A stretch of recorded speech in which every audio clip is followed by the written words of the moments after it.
Et bonsoir à toutes et à tous. Merci de nous retrouver comme chaque lundi à 19 h en direct ici depuis le secrétariat général de la Comédie Française à Paris. Andrea Villechange et Mathilde Maury réalisent l'émission qui a pour thème, en ce 14 novembre, Les Serges, ou plus exactement Les Serges, entre parenthèses, Gainsbourg, point barre. Spectacle musical qui a été créé en 2019 et qui est repris au Studio Théâtre à partir du 24 novembre et jusqu'au 8 janvier.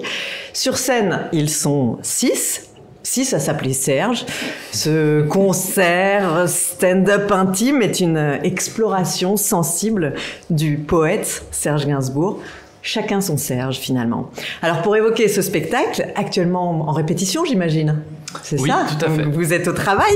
Vous êtes donc 3. Sébastien Poudreau, bonsoir. Bonsoir. Vous êtes 535e sociétaire du Français depuis 2019 et vous êtes à l'initiative, avec Stéphane Varupen, de ce spectacle. Oui. Comédien, musicien. Vous jouez en ce moment aussi dans Jean-Baptiste, Madeleine, Armande et les autres, ainsi que dans La Cerisay. Martin Leterme, bonsoir. Bonsoir. Alors, vous êtes compagnon de la première heure de cette aventure. Vous enseignez les arrangements avec les Serges, et puis aussi voilà avec Vincent Leterme et Guillaume Bachelet. Et puis une nouvelle, alors doublement nouvelle dans la troupe depuis quand même pas si longtemps que ça, et puis dans la troupe des Serges, c'est Marie Aubert, bonsoir. Bonsoir. Merci beaucoup à tous les trois d'être là, vous m'en voudrez pas si jamais on fait honneur aux femmes? Bon, non, vous trouvez que ça, c'est pas très Gainsbourg? Si, bah, d'accord. Ouais. Non, mais Marie, vous êtes, alors vous, en ce moment, à l'affiche de Galilée. Les répétitions donc de ces Serges, je disais qu'il y a sur scène 6 personnages. C'est une troupe, une sorte de troupe dans la troupe. Hein, c'est Serge qui, depuis 2019, a une véritable identité. Vous arrivez donc ici à la Comédie Française, et puis en même temps, dans cette troupe de la troupe Les Serges, seule femme, parce que c'est 5 hommes et une femme. Voilà, juste un sentiment, comment vous vous sentez dans cette maison? Vous y êtes arrivé depuis peu. Qu'est-ce que ça représente? Comment vous allez Bah, c'est un grand bonheur. Je vais plus que bien. C'est au-delà d'un rêve. C'est une grande joie. Et puis un honneur aussi d'arriver évidemment dans cette maison. C'est extraordinaire pour moi. Et puis au sein de cette troupe, dans la troupe des Serges, c'est incroyable de rencontrer ces comédiens, moi, que j'admire en plus depuis que je viens voir tous les spectacles ici. C'est vraiment des artistes incroyables, et donc c'est incroyable pour moi de les rejoindre et de chanter ensemble, de jouer ensemble les chansons de Gainsbourg. Oui, parce que là, donc c'est un spectacle musical. Donc tous ceux qui sont sur scène sont évidemment des comédiens du Français, mais aussi des musiciens. Donc est-ce que c'est doublement joyeux quand on adjoint le chant, la musique au jeu? Sébastien? Oui, alors joyeux. Alors, ce spectacle pour nous, c'est 1 an de répétition, donc c'est aussi. J'aimerais pouvoir vous dire que ce n'était que de la joie et de l'allégresse de bout en bout. Mais il y a eu de la sueur. Mais il y a eu pas mal de sueur, pas mal de matinées. Martin peut en témoigner, parce que c'est vrai que forcément on n'est pas musicien, nous. Enfin, Stéphane a une vraie formation académique solide en musique, mais tous les autres Serge autour sont un peu plus. Maintenant on a une grande chanteuse avec nous, donc c'est génial, mais on n'était pas vraiment des musiciens, donc c'était un peu ce défi-là, qui était un pari en fait à la base parce que jusque là les cabarets en fait fonctionnaient autour quand même de musiciens qui étaient invités pour accompagner les chanteurs, et nous on s'est dit non, on veut qu'il y ait que les Serges au plateau pour faire de la musique, et donc ça nous a pris 1 an quand même de répétition, et voilà. Mais c'est évidemment joyeux, et puis il y a une sorte aussi de bande qui s'est créée, les Serges sont nés, en fait, quelque part, à travers cette répétition. Oui, alors, pour expliquer quand même, donner un petit peu le cadre à ceux qui nous regardent. Donc, il y a une femme, 5 hommes sur le plateau, des claviers en veux-tu, en voilà, trombone, clarinette, basse, guitare, des tonnes de fils, des baffles, les gens passent. Oui. La scène est noire, un sol à damier, qui rappelle la rue de Verneuil. Oui. l'appartement de Serge. Ouais. Et ce spectacle, vous avez dit, c'est un an de travail, mais il est parti de quoi? Il est parti d'un fantasme, d'un amour pour Gainsbourg? Pas du tout, il est parti de quelque chose de beaucoup plus prosaïque. Il est parti d'une demande d'Éric Ruff de faire un cabaret Gainsbourg à Stéphane et moi qui avions... auparavant, j'avais commis en scène avec Marie Raymond un spectacle sur Bob Dylan, ouais. Dans lequel Stéphane jouait de la guitare. Il avait une part créatrice très importante et du coup il nous a dit c'est lui qui a eu l'idée de former notre duo de metteurs en scène qui n'existait pas avant ça, et de faire un cabaret Gainsbourg. Et nous, ni Stéphane ni moi n'étions fans de Gainsbourg. D'accord. Donc on connaissait Gainsbourg, on aimait bien Gainsbourg, et voilà. Donc là on s'est dit il va falloir qu'on se... il a fallu plonger donc. Il a fallu plonger. Je comprends mieux la sueur. Oui. Déjà, au départ, on se dit mais qu'est-ce que c'est que ce coup fourré, qu'est-ce qu'on va faire avec ça, voilà, c'est un spectacle de commande bizarrement, voilà. Et donc on s'est dit aussi il va falloir qu'on s'adjoigne aussi les services de gens qui connaissent bien Gainsbourg comme Martin, voilà, et qui aussi musicalement vont pouvoir nous faire un bond aussi, pour nous hisser, pas à la hauteur du maître, mais en tout cas à la hauteur un peu du répertoire, quoi. Vous, pour le coup, vous étiez fan? Énormément, mais vraiment, c'était, je pense, vraiment le chanteur et compositeur français, auteur français, qui me touchait le plus. Et il y avait Boris Vian et ça se joue entre Salvador et Aznavour, mais il y avait quand même un peu un truc autour de ça. Oui. Et effectivement, du coup, quand Stéphane, à qui je donnais un peu du coaching en guitare justement pendant Comme une pierre qui, m'a dit mais t'as pas un arrangement pour cette chanson? Je dis ouais bien sûr. Puis après il y a une deuxième, une troisième, et puis à force j'ai dit peut-être qu'on va faire vraiment un truc ensemble, que je vienne plus souvent en fait. Et voilà, et du coup ça s'est fait comme ça. Ce que vous aimiez dans Gainsbourg, c'est le poète, le musicien, l'homme, parce que voilà, ça c'est tous ces fils qu'il va falloir aussi trier, parce que c'est pas simple.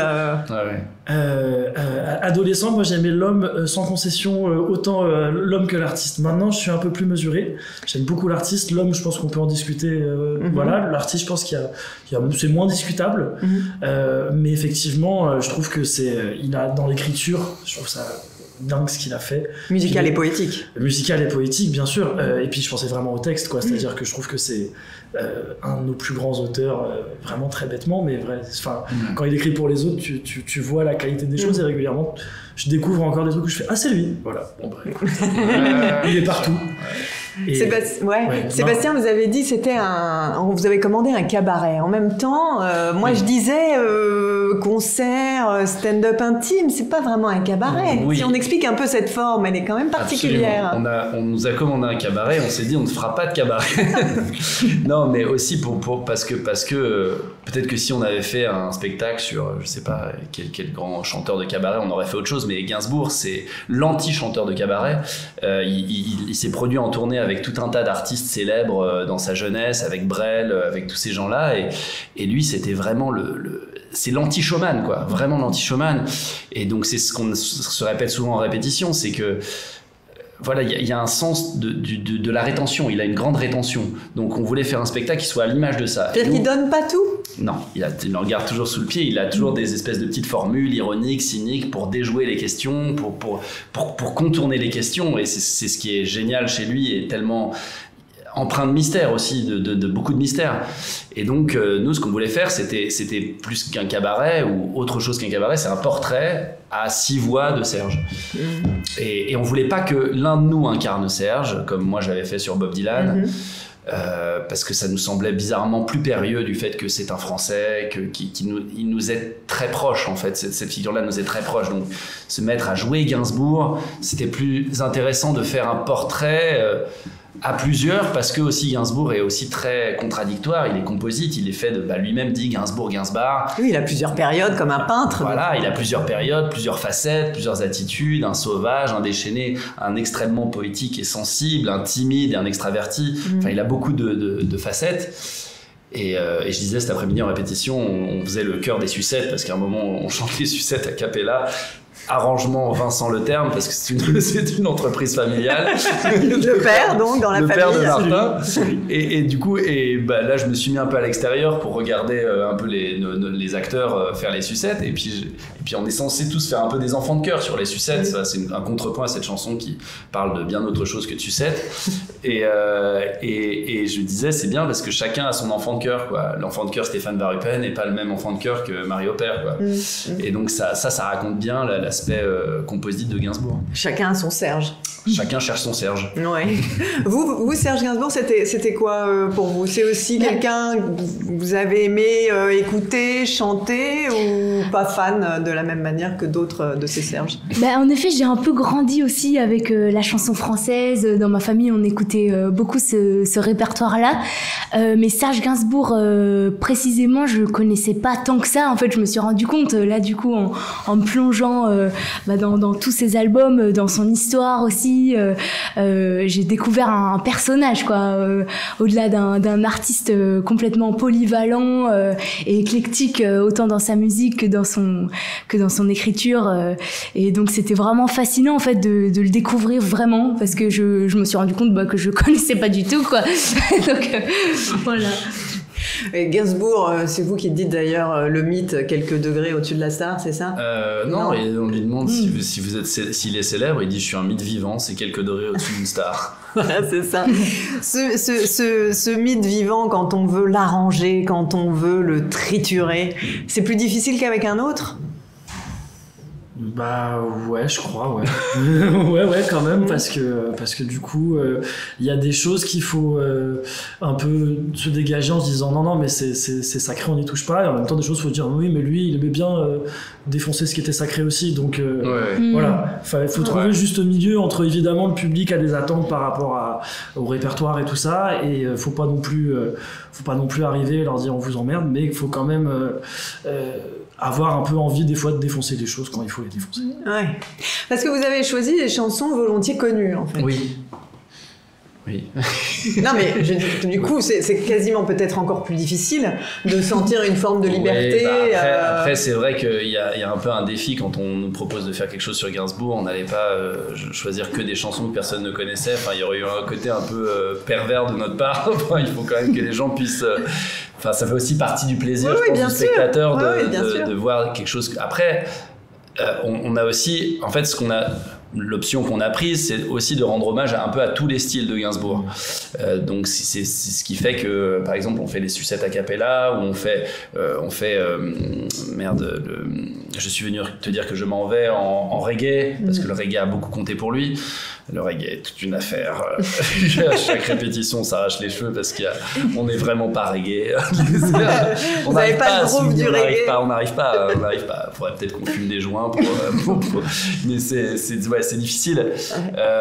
Et c'était plus ça qui comptait. Et c'est aussi pour ça que Martin a été très, très précieux pour nous. C'est pour nous faire entrer dans l'éclectisme fantastique de Gainsbourg, l'éclectisme musical, avec sa période années 80, Love on the Beat, Mon Légionnaire. Voilà, c'est un défi de rentrer dans toutes les potentialités de Gainsbourg. Oui, de trouver toutes ces couleurs. Alors pour ça, vous êtes aussi polyinstrumentiste. Vous jouez de la clarinette, de la guitare, tout ça en même temps, quasi.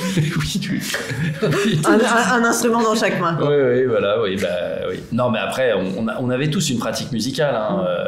Et puis c'est vrai que ça aide de répéter que les mêmes morceaux. Au bout d'un moment, on finit par quand même avoir une certaine assise dans notre pratique. Mais oui. C'est un défi. Et alors, c'est quoi le garde-fou, enfin, si tant est qu'il y ait besoin d'en avoir, mais de l'imitation, quoi, contre l'imitation?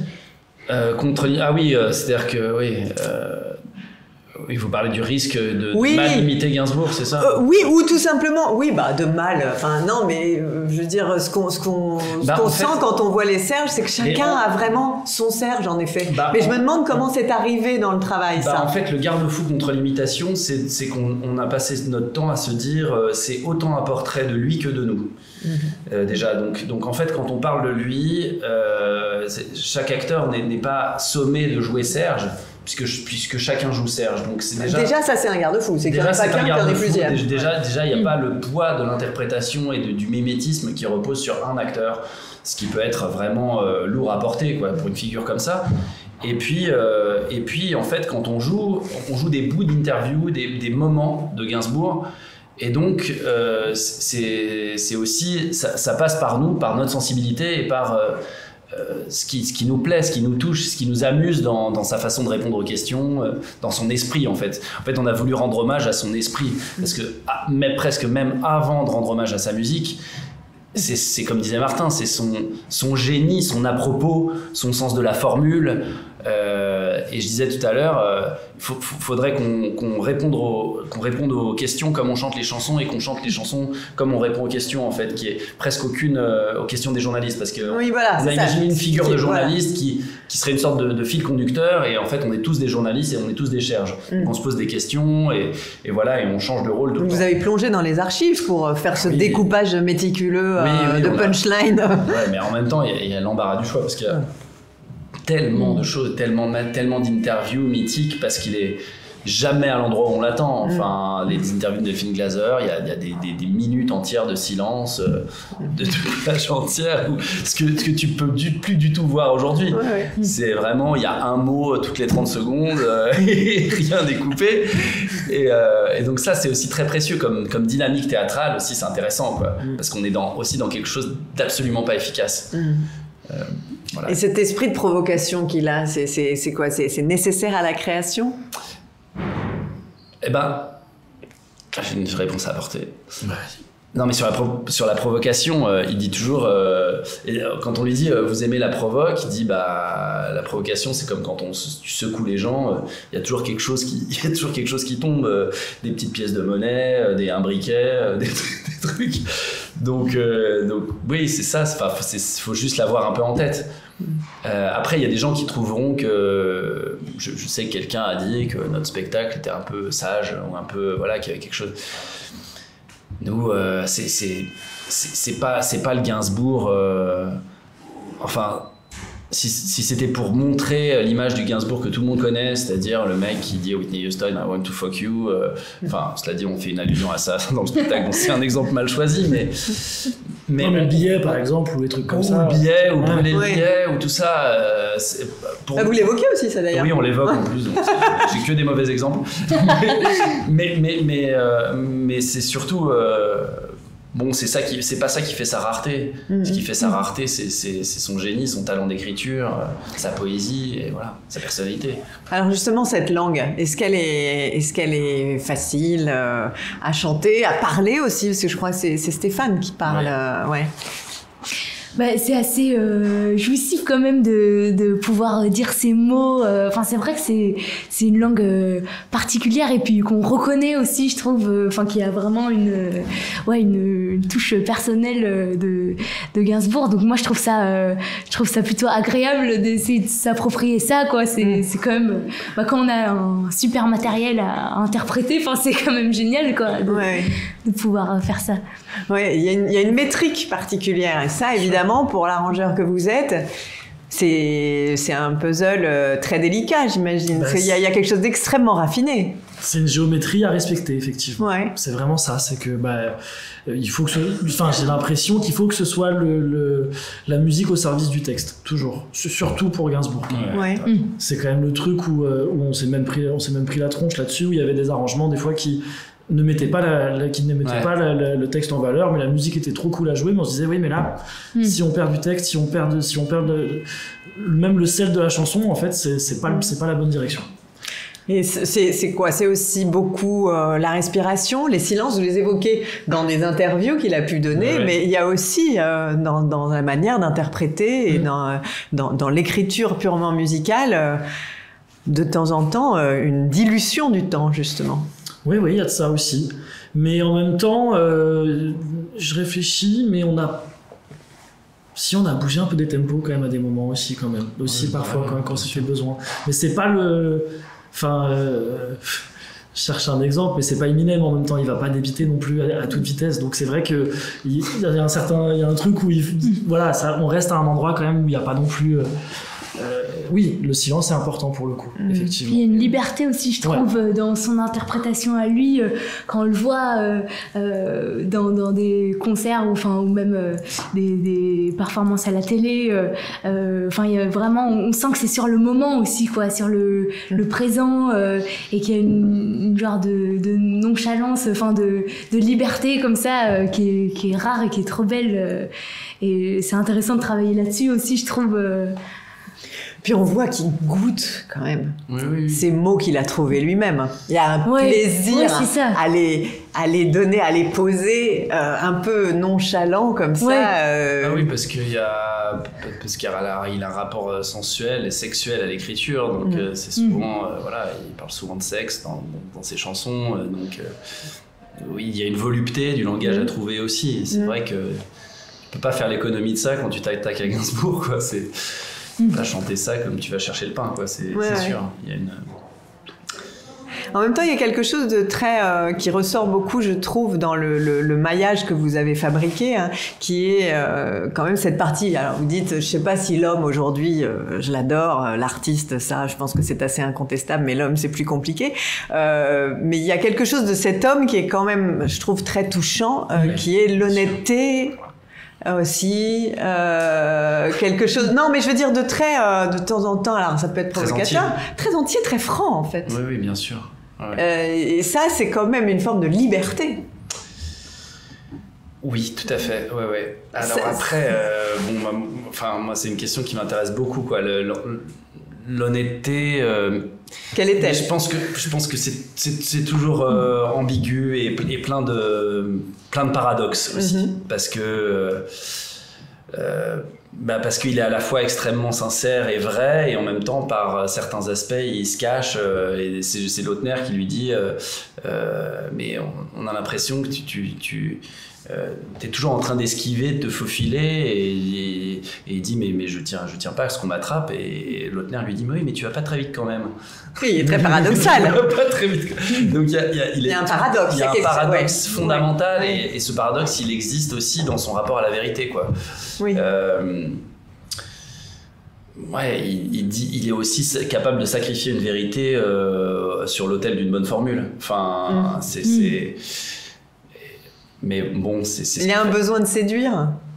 Ouais, je crois qu'il a un besoin de séduire. Enfin, quand on lit sa biographie, elle est très éclairante sur qui était cet homme, qui dégage une impression aussi, comme vous dites, de grande nonchalance, finalement d'un cynisme qui lui donne une distance sur les choses, mais en fait c'est quand même quelqu'un qui pleurait dans le caniveau de ne pas avoir la reconnaissance qu'il estimait lui être due, et avec une blessure narcissique extrêmement profonde et vivace, et quand il a eu cette reconnaissance, il a fait comme s'il s'en foutait. Enfin, donc c'est ça aussi Gainsbourg, quoi. Et c'est ça qui fait que c'est une figure complexe et intéressante, et vraiment intéressante à aborder, parce que spécialement au théâtre, parce que le théâtre c'est un art de complexité et de contrepoint, où tu peux pas donner une vision univoque. Oui, c'est forcément kaléidoscopique. Forcément kaléidoscopique, et c'est pour ça que le fait de faire un portrait à 6 est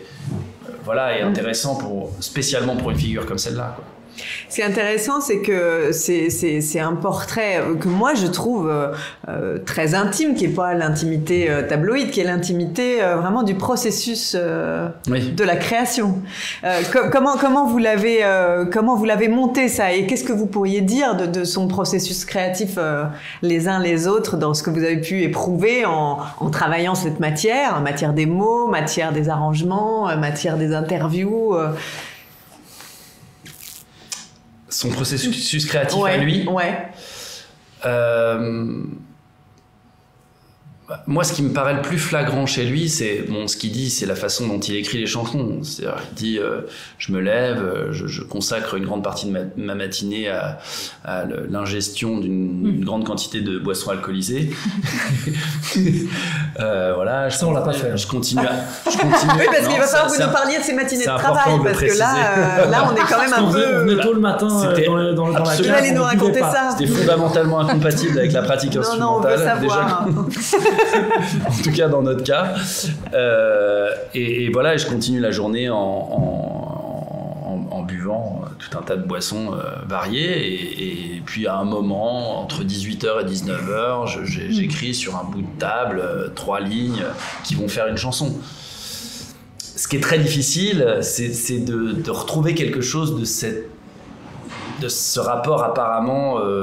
cette perdition. Ouais, à la fois cette perdition, ouais, effectivement, mais ce rapport un peu... Lui, il considérait fondamentalement que la chanson était un art mineur. Un art mineur, parce qu'il avait fait beaucoup de peinture et que du coup, la chanson devenait quelque chose de... Voilà, bon, bah, je fais ça parce que je vais faire du blé. Et en fait, il avait un rapport très cynique à tout ça. Mais du coup... C'est peut-être fait prendre à son propre jeu aussi. Bah oui, mais c'est qu'évidemment, il a de l'estime pour ce qu'il fait, forcément. Bah oui. Mais c'est encore un autre paradoxe. Ouais. Mais il faut arriver à toucher du doigt cette espèce de légèreté qu'il a à faire les choses. Et on se parle très souvent de ça, aussi d'en garder sous le pied quelque part. Et quand on l'entend chanter La Noyée, cette sublimité de La Noyée. Et on a l'impression, c'est comme quand on dit les acteurs font une italienne. Et tu t'en vas à la dérive sur la rivière du souvenir, et moi courant sur la rive, je te crie de revenir. Il y a presque rien dans son interprétation, il y a rien. Il y a cette manière si tendre de monter un peu dans l'aigu qui est à mourir, parce qu'il y a presque rien. Non, mais c'est d'une délicatesse. En même temps, on a l'impression qu'il est au bord du gouffre de ce rivage-là. Et ça, quelque part, je suis complètement d'accord. Et ça, quelque part, c'est un peu antinomique avec la nature même de l'acteur. Parce que l'acteur, il cherche à se faire voir, à se donner en spectacle. Et là, on s'efface. Là, il n'y a rien. Il n'y a rien à donner. Donc, c'est parfois un peu frustrant, mais c'est là où c'est le plus beau aussi. Il n'y a rien à donner, sauf qu'il y a ces mots, en fait. Bien sûr. Justement, de les offrir, qu'ils soient là que pour eux, sans paraître soi. Exactement. De toute façon, c'est pas très facile à nommer tout ça, mais c'est un peu un défi à cet endroit-là, quoi, la distance qu'on a par rapport à ce qu'on fait, quoi. Et en même temps, c'est ce que vous disiez, c'était cette espèce de contrainte de rester fidèle à vous-même, de trouver le Serge qui est en vous. Oui. Comment vous le définiriez l'un l'autre, le Serge qui est en vous? Alors vous il est comment le vôtre? Je sais pas quel Serge je suis fondamentalement, je sais pas. Moi, il se trouve que je joue plutôt Jane Birkin dans le spectacle que Serge. En fait, au final. Non, en fait, ce qui définit le Serge qui est en nous, c'est ce qui nous touche chez lui. C'est qu'est-ce qui nous touche. Et c'est vrai que, en fait, quand on le voit dans ses interviews, c'est qu'est-ce qu'on reconnaît en soi de ce qu'il nous donne à voir. Et moi, c'est vrai que cette espèce de réserve, de grand sens de la pudeur, c'est quelque chose qui me parle énormément, moi. C'est aussi peut-être soi-même pas se retirer, mais se mettre en deuxième, enfin je sais pas comment dire, en second plan, pour justement aussi, comme vous disiez, laisser la chanson vivre, et puis laisser apparaître aussi le personnage qu'il était, sans évidemment pouvoir l'imiter du tout, quoi, mais c'est aussi ça qu'on donne de nous-mêmes, je trouve, à travers ces textes, comment ils résonnent en nous, ils nous parlent, pouvoir les transmettre comme lui, à sa façon, sans justement donner trop, mais voilà, avec, en fait, c'est assez humble, quoi, je trouve, comme façon qu'il avait de transmettre. Enfin, c'est... Oui, comme toujours, il y a les deux. Il y a effectivement quelque chose qui consiste à dire qu'il pratique un art mineur et que tout ça n'a aucun prix, et qu'en même temps rien n'a été fait de plus beau en termes de chansons, quoi. Donc c'est les deux. c'est vraiment les deux. Je me demandais ce qu'il y avait comme différence, si on parle là du rapport au plateau des comédiens que vous êtes. Alors, comédiens, musiciens, c'est pas la même chose d'avoir un texte, un Tchekhov à partager sur le plateau, que d'avoir une musique. J'imagine que c'est différent en termes de, je sais pas, c'est vraiment une question de connexion, de responsabilité, de collectif. Est-ce qu'il y a quelque chose de différent? Tu dirais quoi, toi? Moi, je trouve que c'est finalement peut-être pas si différent la façon de partager un texte. Après, c'est vrai que la musique, des fois d'elle-même, rajoute des émotions qu'on maîtrise pas forcément. Et après, évidemment, il y a quand même une technique qui est différente dans la projection de la voix, dans le fait de chanter. C'est vrai que ça requiert quand même un autre moyen, quoi, un autre outil pour transmettre ces mots-là. Mais finalement, c'est peut-être pas si différent dans la mission, quoi. Enfin, Ouais, complètement. En fait, la musique, je sais pas si Martin, tu seras de cet avis-là, mais elle comporte aussi une intention. En fait, de toute façon, il s'agit d'interprétation. Donc, il faut mettre une intention dans ce qu'on fait, quoi. Et que ce soit de la musique ou du texte, en fait, le poète qui est à l'origine de ça, qui est l'auteur de ça, il a une intention, et cette intention, il faut la faire sienne. Voilà, d'abord, je veux, avec ma langue natale, deviner tes pensées. C'est mis en musique, mais il y a quand même une intention derrière cette chanson qui est claire, mais qui procède aussi par insinuation, comme Gainsbourg sait si bien le faire. Et donc, moi, j'aime bien me dire que, et c'est ce qu'on se disait aujourd'hui en répétition, j'aime bien me dire qu'en fait, fondamentalement, à part le fait que c'est chanté, et parfois c'est parler, chanter, il n'y a pas de différence, en fait. Alors, il y a quand même un temps musical qui contraint. Contraint, c'est-à-dire qui fait que je me dis si par exemple est-ce que en termes de se tromper ou pas c'est plus délicat lui il se trompe et toi tu nous dis trompez-vous tu nous dis quand on fait la noyée s'il y a un pain, il y a un pain, quoi. Enfin, mais après, de la même façon qu'en théâtre, si jamais il y a un trou, il y a un trou et tu vas l'accepter de la même façon. C'est vrai que c'est quand même, c'est pas les mêmes disciplines, mais il se trouve que quand on est en plateau devant des gens à faire un truc, en fait, effectivement, il y a quand même beaucoup de points communs. L'adresse, effectivement, la façon dont on a de se présenter devant les gens et comment on va leur dire, ça joue énormément. Et effectivement, là-dessus, on s'est posé plein de questions sur l'adresse, à qui on disait, comment on disait, et tout ça, et ça a été... Enfin, ça a été une vraie question. Mais les ratés ont leur place dans notre spectacle. Donc, ce que je disais à Marie, c'est que la première des Serges, d'un seul coup, moi je vois le clavier, on a un petit synthétiseur, et je me souviens d'avoir sur mon légionnaire, d'avoir une sorte de brouhaha de notes noires et blanches où d'un seul coup je sais plus du tout où poser mes doigts. Un track différent de quand vous êtes... Non mais horrible, un truc horrible, un truc où t'as le manche de la guitare et t'as fait 1 an que tu répètes les trucs et d'un seul coup tu dis mais c'est quelle case? Je vais aller là, on verra bien. Vivement la semaine prochaine pour moi. La première.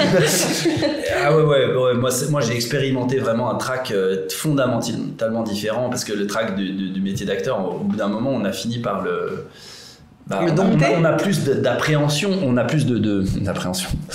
On a plus d'habitude en fait. Je nage.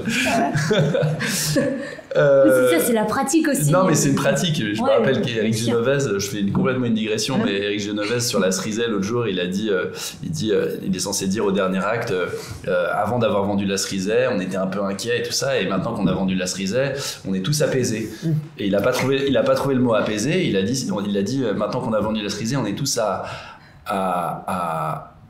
affaiblis.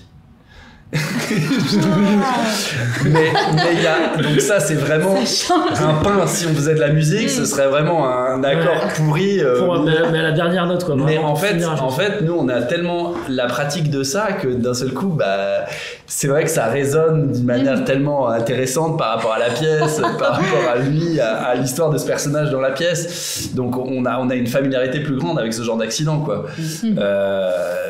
Et puis on a aussi un complexe en tant que non musicien, on a un complexe. C'est-à-dire que je pense que vous quand vous faites des concerts et que vous faites une fausse note, vous avez la confiance quand même de savoir que vous êtes des musiciens, que vous avez le droit aux fausses notes et que vous pouvez même jouer avec et tout ça. Nous, dès qu'il y a une fausse note, c'est tu vois, t'es une merde, pourquoi tu vois pourquoi t'as voulu te lancer dans ce projet alors que t'es pas musicien. Pourquoi t'as pas continué à faire du théâtre. Il y a cette petite voix qui résonne aussi. Donc, c'est cette petite voix que vous a fait travailler pendant 1 an donc. Bah oui, c'est pour essayer de lui. Ça ressemblait à ça ressemblait à quoi? Vous étiez là, vous, alors? Là, donc oui, c'était ça, dans la maison, vous aviez votre petit coin à vous? Bon, Marie n'était pas là. Non, faut dire que Marie, c'était Rebecca. Marie, C'était Rebecca Marder. Oui. C'était Rebecca Marder qui a créé le rôle, qui était un Serge, voilà. Maintenant, on a le Serge Aubert avec nous. Ouais. Serge Marder. Serge Aubert, ça finissait pareil, c'est parfait. En fait, on a un studio de son, un studio de musique, qui est un petit studio de musique en bas, dans les sous-sols, là où il y a toutes les salles de répétition, et on se retrouvait le matin. 10h, 13h, la gueule enfarinée, en train d'essayer d'aligner 3 notes. Et au début, c'est tellement ingrat, et on se dit, mais ça n'aura jamais lieu. Il y a eu des périodes de doute? Oui, des périodes de vrai doute. Et vous doutiez ou vous aviez confiance plus qu'eux? En fait, je savais que le chemin serait long. Mais du coup, c'est bien que tu le dises maintenant. Ben oui, parce que là, on l'a déjà fait, donc maintenant on peut le dire. C'était une petite balade, mais ça montait des fois. Et effectivement, il y avait des dénivelés, plus ou moins. Voilà. Mais en tout cas, on arrête la métaphore.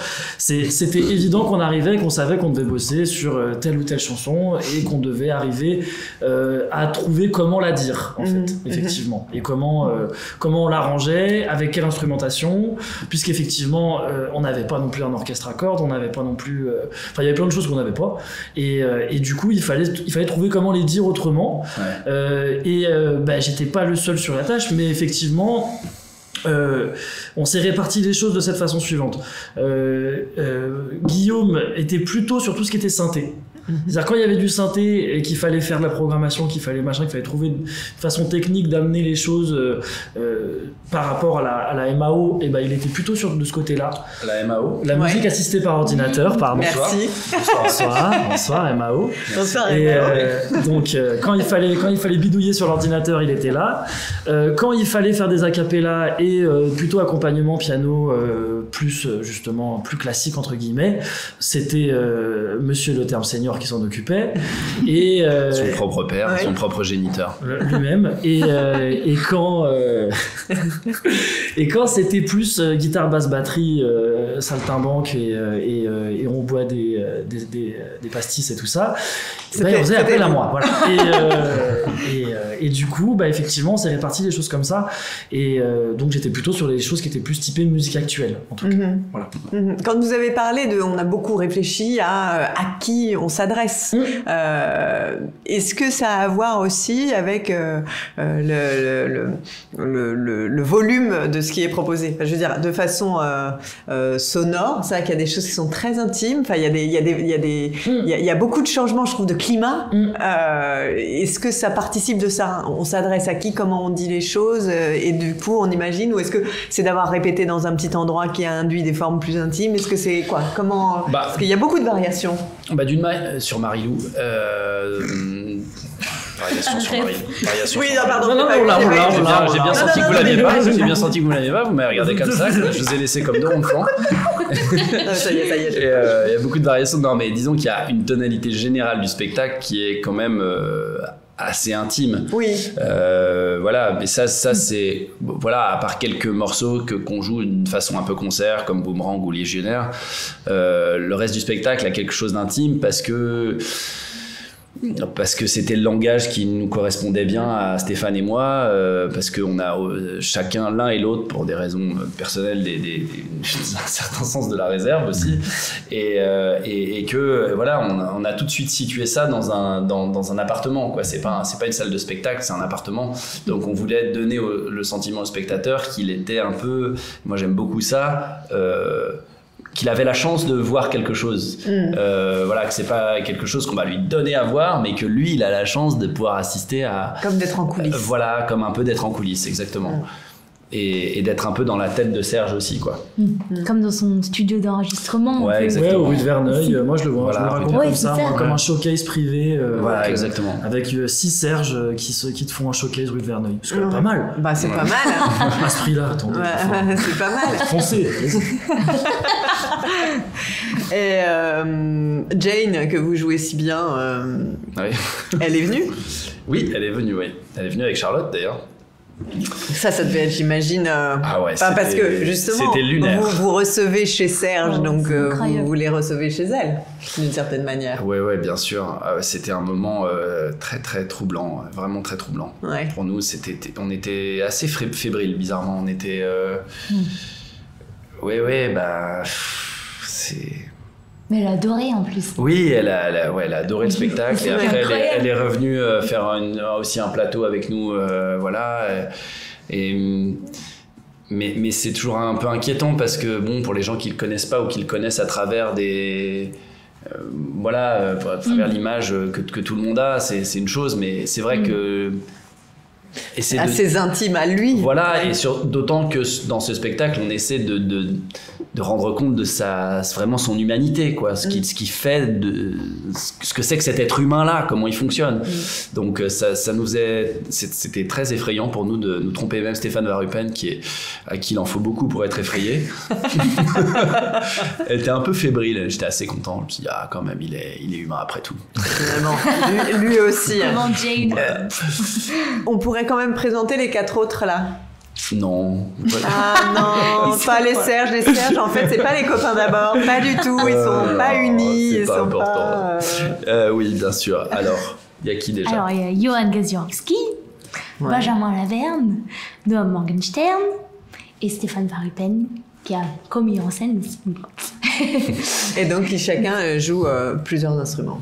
Ouais, alors Stéphane joue. Stéphane, c'est un tromboniste à la base, donc voilà, il est rentré au conservatoire de Paris en trombone en même temps qu'au conservatoire de théâtre de Paris. Ouais, il a fait le CNSM là, ouais. Il devait rentrer au CNSM et puis finalement il a choisi le théâtre. Donc voilà, c'est un musicien aguerri. Ouais.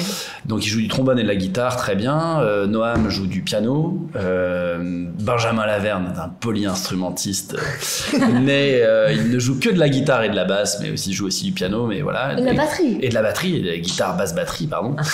Johan joue du piano et de la batterie. Voilà. Et moi, je joue plein de trucs. Guitare, clarinette, basse. Clavier. Voilà. Et Marie. Et moi, du triangle. Et du piano. Oui, un peu de clavier, ouais. Il y a une petite ligne de clavier. Il y a une petite ligne de clavier. D'accord. Tu fais une de basse à la fin aussi. Ah oui. Tu fais 2 notes, attention. Main droite, main gauche. Mais pas les deux en même temps. D'accord. Pas Est-ce que vous avez progressé alors je parle pas pour Marie qui arrive sur ce spectacle et puis qui a une vraie formation musicale. Mais... Oui, techniquement, on a quand même progressé. En fait, le fait de jouer en groupe, quand même, ça t'apprend des choses. Hein. Ça t'apprend déjà le rythme, le tempo. C'est quand même une chose. L'écoute, quoi. L'écoute, c'est une chose très rigoureuse. Moi, j'avais une pratique très solitaire de la musique, en fait, avant ça.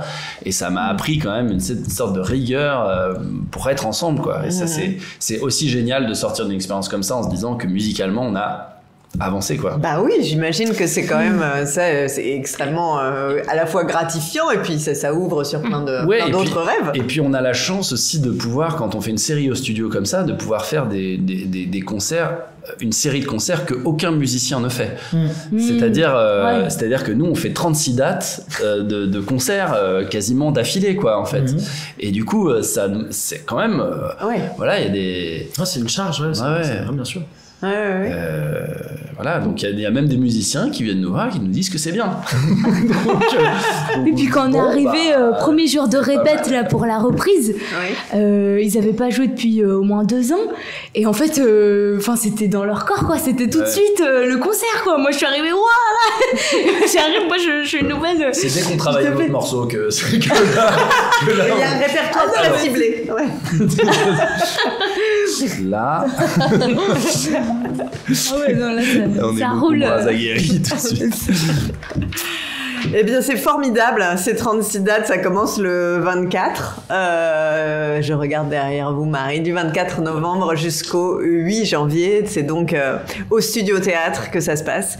Et l'occasion de plonger donc dans cet univers de Gainsbourg que vous avez écouté et que vous avez d'une certaine manière entendu, semble-t-il. Un grand merci. Merci beaucoup. Merci beaucoup à tous les trois d'être venus. Merci à vous de l'autre côté de l'écran pour votre fidélité. Et puis surtout, attention, annonce très spéciale ce soir. Alors. Restez branchés parce que la soirée n'est pas finie. Vous avez juste le temps de vous faire un petit frichti à 20h30, Richard III de Shakespeare, version théâtre à la table, sous la direction artistique de Suliane Brahim.